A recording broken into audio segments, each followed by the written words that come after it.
nk'uko abakuru babivuze rero umubiri ubyara udahatse, bikaba ariyo mpamvu tugomba kwirinda ndetse no kwitwararika mu buzima bwacu bwa buri munsi kugira ngo tubashe gusobanukirwa n'icyo twakora, cyaba ari ubuvuzi bugenewe abantu bazima atari ubw'abarwayi, cyaba ari ukwirinda mu majesite dukora cyangwa muri za mvumo dukora za buri munsi kugira ngo hatabaho kwiyangiza cyangwa kwangiza umubiri wacu, bikazatuviramo guhagarika imirimo yacu ya hato na hato cyangwa se burundu.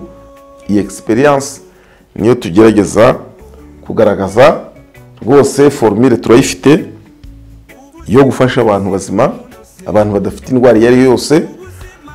Akaba ariyo mpamvu ndarikira abantu gukurikirana bino biganiro.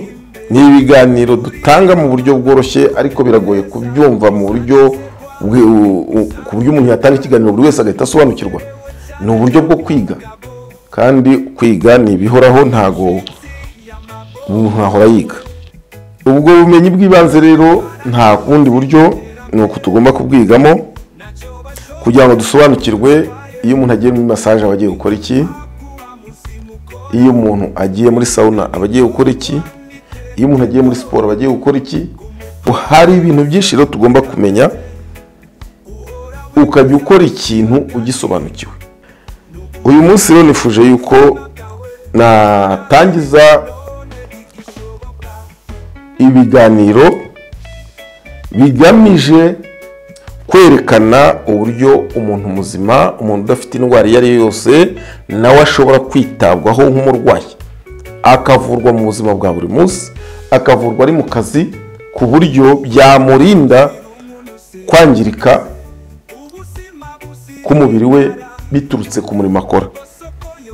Akaba ariyo mpamvu mbararikira kugira ngo rwose niba mushimishijwe n'intego yacu mu biganiro, cyangwa se mukaba mushimishijwe n'uburyo twabahaye mu biganiro, mukore subscribe kugira ngo ibiganiro tuzajya dushyiraho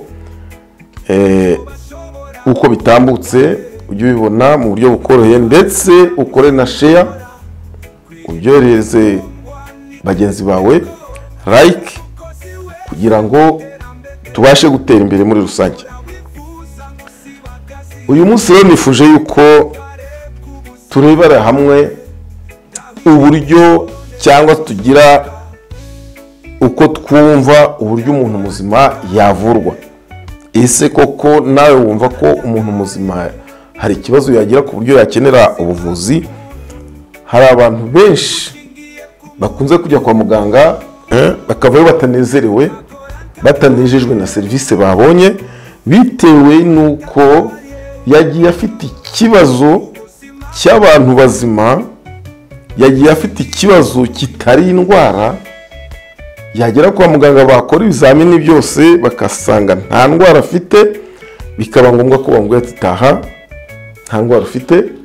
Umuntu agataha ababaye cyane kandi atishimiye serivisi bamuhaye, kubera yuko we ntago arwaye indwara y'abarwayi bagomba kuvurwa kwa muganga, ahubwo afite indwara cyangwa ikibazo kiboneka ku muntu muzima bitewe n'ibikorwa bye abamo mu buzima bwa buri munsi, bitewe n'imyitwarire ye mu buzima bwa buri munsi. Akenshi ibibazo bivuka ku muntu muzima bigaragazwa n'ububabare. Ndabararikira kugira ngo abantu bose bazakurikirana ibi biganiro muzabashe gufata ingamba zo gutangira urugendo rwo kwirinda indwara y'imitsi. Indwara y'imitsi birashoboka kuyirinda, kandi kuyirinda biroroshye kurusha kuyivuza.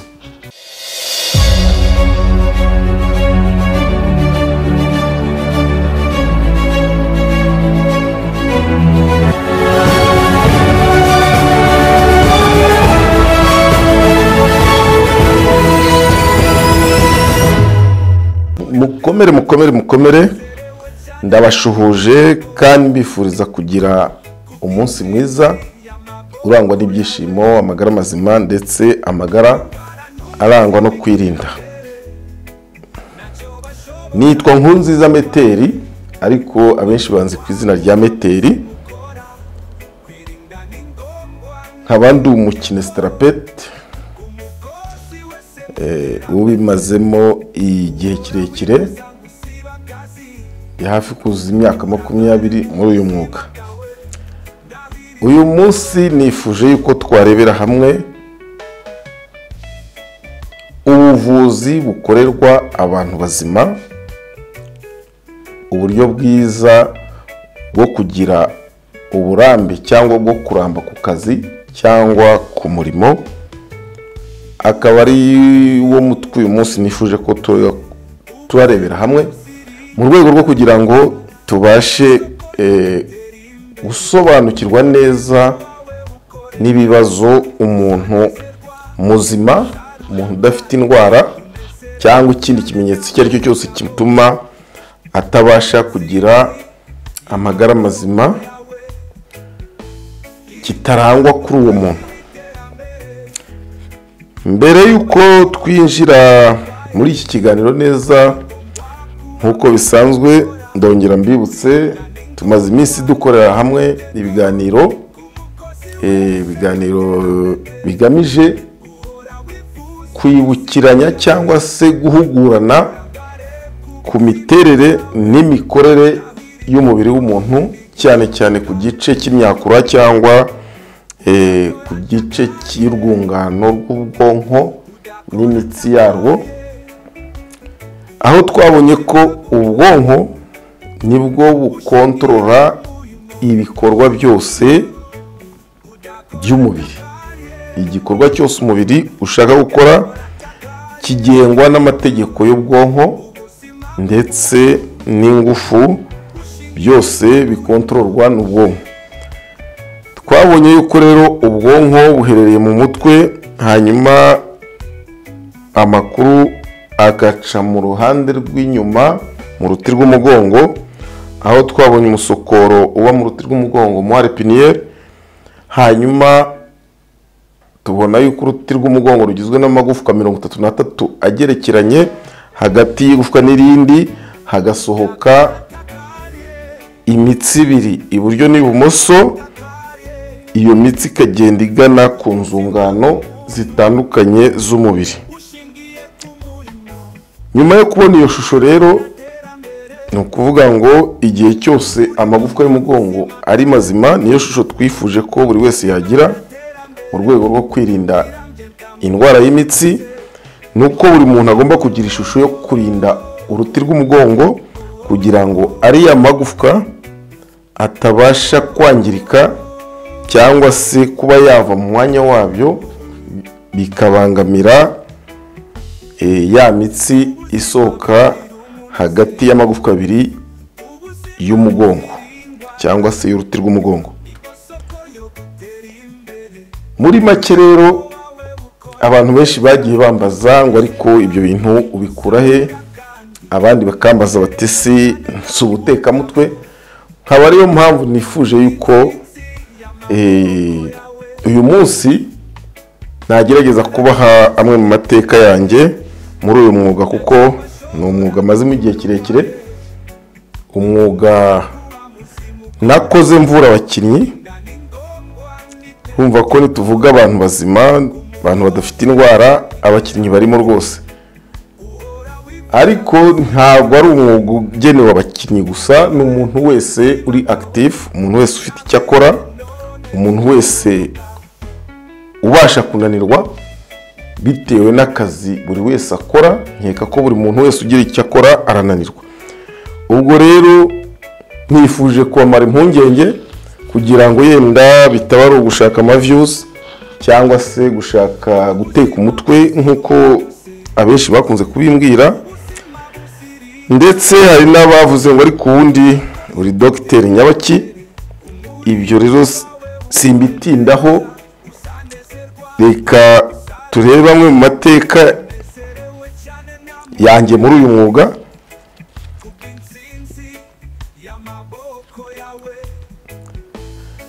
Amwe mu mateka yanjye rero muri uyu mwuga atangirira muri Markness Macness ni cabinet de kinesiotherapie yakoreraga muri Stade Amahoro y'umusaza Buhigiro Jacques, akaba ari we mwarimu wanjye wa mbere wabashije kumfungurira umuryango wo kuba umukinesiotherapete w'umwuga, ndetse abasha no kumpa impamba y'ubumenyi yamperekeje aho nanyuze hose, aho uyu munsi ndi umwe mu bigishwa ba Buhigiro Jacques bigiye muri Macness ku titre ya soigneur master. Ubwo nkaba narabashije kubana nawe guhera mu mwaka wa 2007. Urumva ko ubaza imyaka rwose harabura mike kugira ngo nuzuze imyaka 20 mu y'umwuga. Guhera icyo gihe rero nakunze kugaragara mu mafederasiyo atandukanye, cyane cyane nka basket, volleyball, NPC Rwanda ndetse na sport scolaire. Akenshi twagiye dukora ibikorwa bitandukanye dufasha abakinnyi ba equipe nationale. Aho rero nta bindi byinshi navugaho, nuko uburambe nagize bwinshi, nuko nabanye n'abakinnyi igihe kirekire kuva mu mwaka wa 2007 kugera 2013, ndetse n'ubu ndi mu mafederasiyo. Ariko ubwo icyo gihe twakoranaga na federasiyo zitandukanye dufasha abakinnyi cyangwa se tuvura abakinnyi nk'uko babivuga. Ubwo rero abanyita doctor, hari abazi ko nitwa doctor kubera ko mu bakinnyi murabizi ko umuntu wese uvura abakinnyi bakunda kwita doctor. Hanyuma na hano kuva 2013 rero naje kwibona ku Gisenyi, mfasha abantu benshi ku Gisenyi, ariko harimo n'ikipe ya beach volley twagiye dukorana mu bihe bitandukanye, ndetse na n'uyu munsi tukaba tugikorana.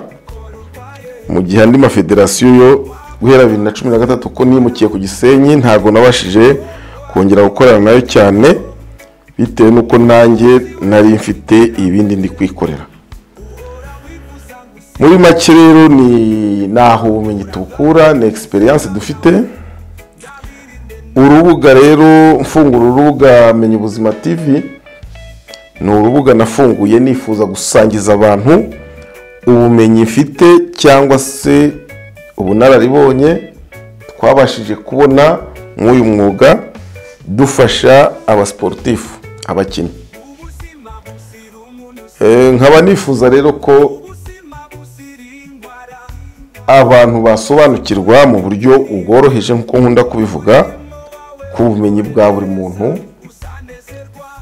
buri muntu akasobanukirwa n'ingorane zishobora kuvuka ku mubiri we bitewe n'akazi umuntu akora, cyangwa se bitewe n'imyitwarire mu buzima bwa buri munsi, bitewe n'akamenyero k'amageste cyangwa muvuma umuntu akunda gukora cyane.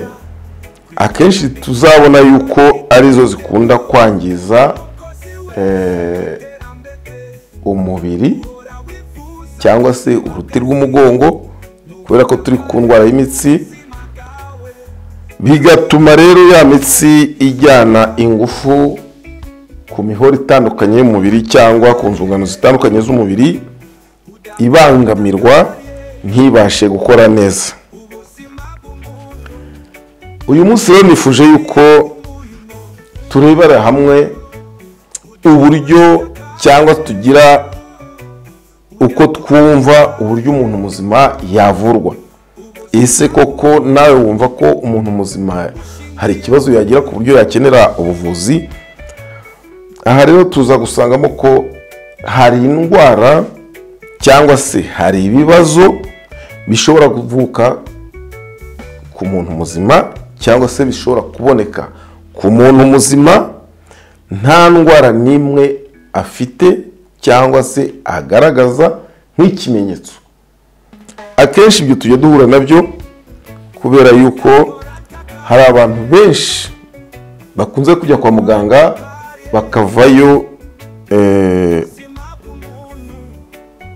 bicuza cyangwa se biramanta sinzi, bakavayo batanezerewe, batanejejwe na serivisi babonye, bitewe nuko yagiye afite ikibazo cy'abantu bazima, yagiye afite ikibazo kitari indwara, yagera kwa muganga bakora ibizamini byose bakasanga nta ndwara afite, bikaba ngombwa ko bamubwira ati taha nta ndwara ufite.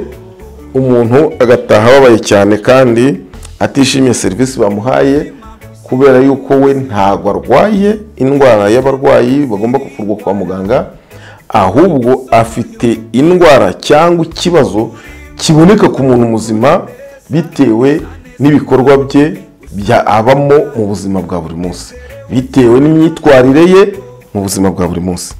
Ibyo rero akaba ari byo tuzashingiraho mu biganiro byacu, tugerageza gusobanura ku buryo bwumvikanira buri muntu wese, kugira ngo abashe kumva neza ese bitewe n'akazi nkora, bitewe n'ubuzima mbayemo buri munsi, bitewe n'ibyo nirirwamo, ni iki gishobora kuvuka ku mubiri wanjye, ese igihe cyabonetse nakora iki kugira ngo mbashe gutandukana n'izo ngorane. Akenshi biba ari ububabare, akenshi ibibazo bivuka ku muntu muzima bigaragazwa n'ububabare. Nk'uko abakuru babivuze rero, umubiri ubyara udahatse, bikaba ariyo mpamvu tugomba kwirinda ndetse no kwitwararika mu buzima bwacu bwa buri munsi, kugira ngo tubashe gusobanukirwa n'icyo twakora, cyaba ari ubuvuzi bugenewe abantu bazima atari ubw'abarwayi, cyaba ari ukwirinda mu majesite dukora cyangwa muri za mvuma dukora za buri munsi, kugira ngo hatabaho kwiyangiza cyangwa kwangiza umubiri wacu, bikazatuviramo guhagarika imirimo yacu ya hato na hato cyangwa se burundu, bitewe kutamenya cyangwa se bitewe no ku burangare. Ushobora kuba ubizi ntubikore kubera uburangare. Icyo gihe rero iyo umuntu amaze kugira ikibazo ashobora kwicuza. Nk'uko nabisobanuye mu mwaka wa 2007 bishyira 2008, nibwo natangiye kuvura abakinnyi. Ndakeka nibuka ko icyo gihe yari sport scolaire, mu mikino dutegura imikino ya rendez-vous national. Abayibayemo icyo gihe barayizi, ni competition yabaga hagati ya za ministère. Ubwo rero twe twabaga turi muri ministère ya education sport scolaire. Ubwo rero nyuma yaho nibwo nakomeje no muri volley ndetse na basket. Ibyo bikorwa rero twagiye dukora byaduha experience. Iyi experience niyo tugerageza kugaragaza rwose. Formule turayifite yo gufasha abantu bazima, abantu badafite indwara iyo ari yose. Akaba ariyo mpamvu ndarikira abantu gukurikirana bino biganiro. Ni ibiganiro dutanga mu buryo bworoshye, ariko biragoye kubyumva mu buryo ku buryo umuntu yatanga ikiganiro buri wese agahita asobanukirwa. Ni uburyo bwo kwiga, kandi kwiga ni ibihoraho, ntago umuntu ahora yiga. Kugira ngo tubashe kwirindira amagara yacu, tubashe kurinda imibiri yacu mu rwego rwo kuzamura impano zacu, birasaba ko tugira ubumenyi bw'ibanze, ubumenyi ku mikorere y'umubiri wacu ndetse n'imiterere yayo, kugira ngo tubashe no kumenya ibishobora kuvuka nyuma yo ko hagize ikibazo kiba ku mikorere y'umubiri wacu, bishobora kwangiza imiterere y'umubiri wacu.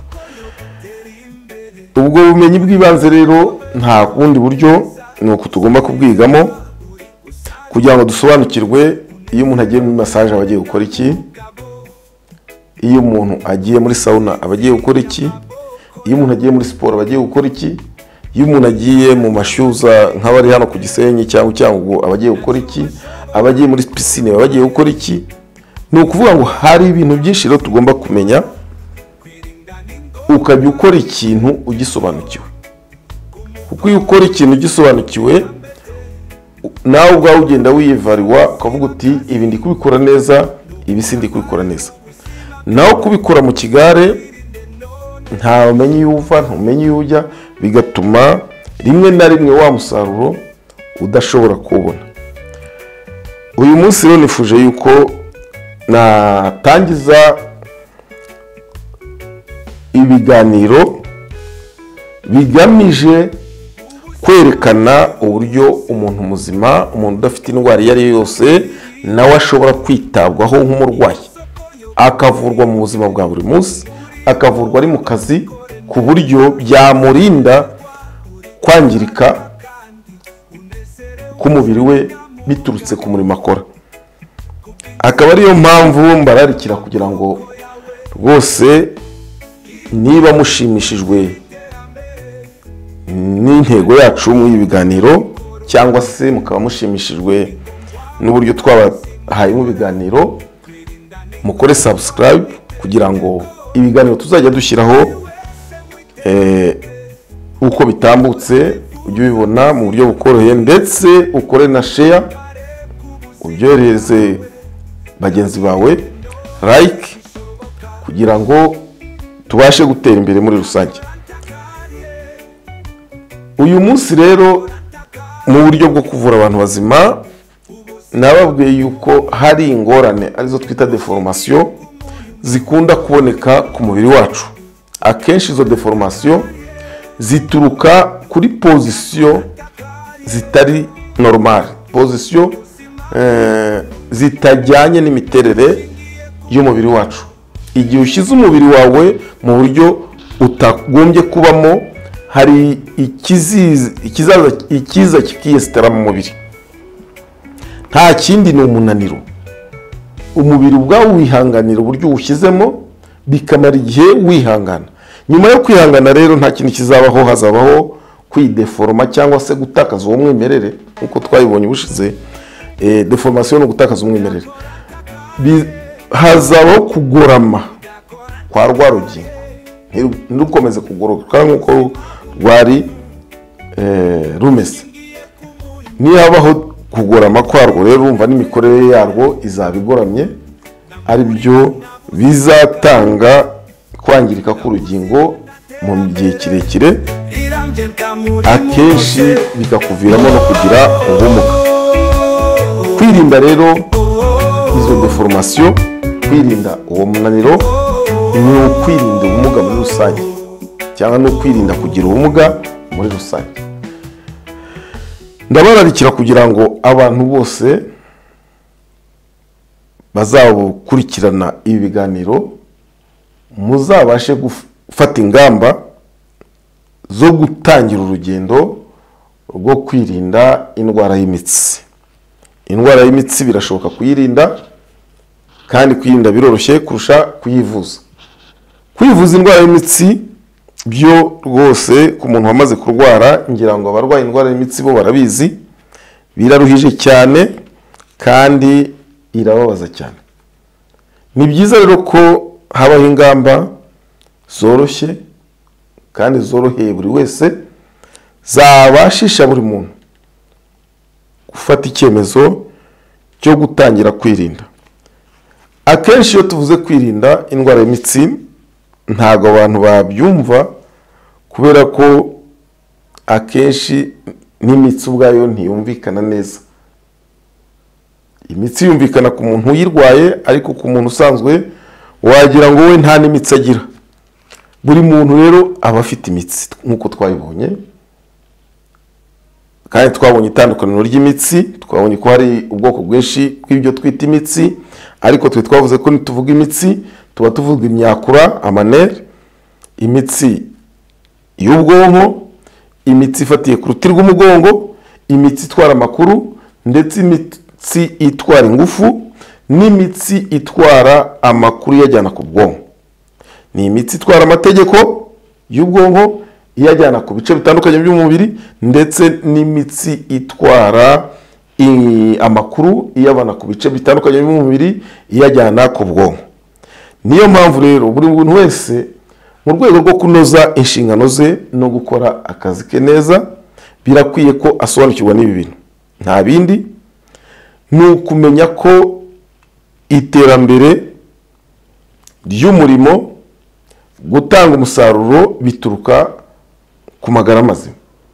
Mu yandi magambo, igishoro cy'ibyo ushaka kugeraho nta kindi, icyashoro cya mbere ni uko ufite amagara mazima. Kugira amagara mazima rero byonyine ntibihagije.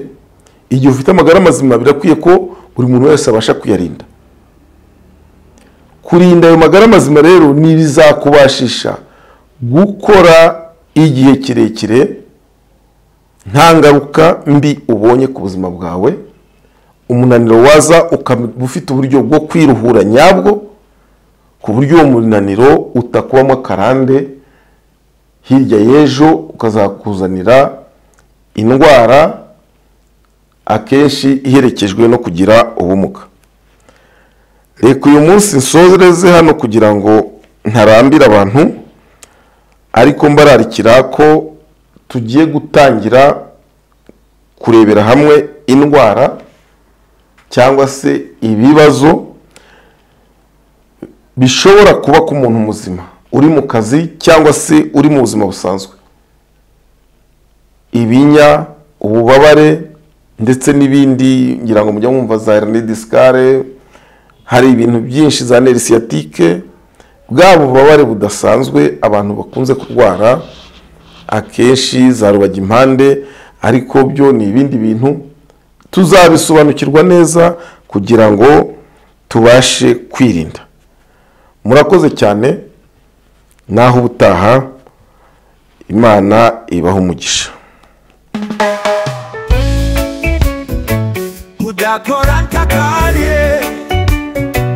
Udakora ntakariye ubuzima bw'umuntu ushingiye ku murimo, nta murimo nta terambere.